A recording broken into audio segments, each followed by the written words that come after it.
अनुक्रमानुसार पुढील सामासिक शब्दाचे लिंग ओळखा। काय ओळखायचं आपल्याला? लिंग। ठीक आहे।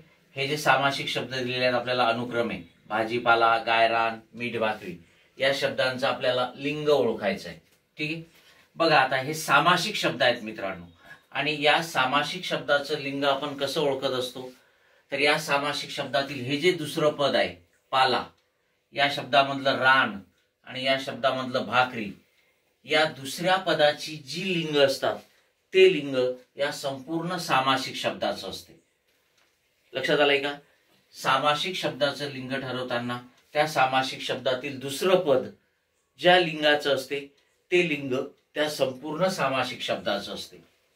मग भाजीपाला, मग आपण पाला याचं लिंग काय घेतो? तो पाला, ती पाला का ते पाला? तो पाला। आणि म्हणून हा भाजीपाला या पाला या शब्दाचं लिंग पुल्लिंग आहे, म्हणून भाजीपाला शब्दाचं लिंग सुद्धा पुल्लिंग आहे। ठीक आहे। गायरान, तो रान, ती रान का ते रान? ते रान, ते लागू पडते रान या शब्दाला, आणि म्हणून याचं लिंग नपुंसक लिंग आहे। पुल्लिंग नपुंसक लिंग, पुल्लिंग नपुंसक लिंग, म्हणजे हे पर्याय आपला उत्तर आहे। बरोबर आहे। मीठ भाकरी, तो भाकरी, ती भाकरी का ते भाकरी? ती भाकरी, म्हणजे भाकरी या शब्दाचं लिंग स्त्रीलिंग आहे, म्हणून मीठ भाकरी या संपूर्ण शब्दाचं लिंग सुद्धा स्त्रीलिंग आहे, आणि मग हे स्त्रीलिंग।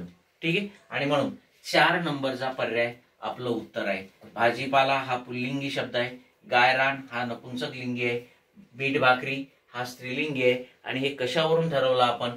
तर या सामासिक शब्दातील दुसऱ्या शब्दाच्या लिंगावरून ठरवलं, कारण दुसऱ्या शब्दाचं जे लिंग असते तेच लिंग त्या संपूर्ण सामासिक शब्दाचं लिंग ठरवलं जातं किंवा ते असते। Okay, yes.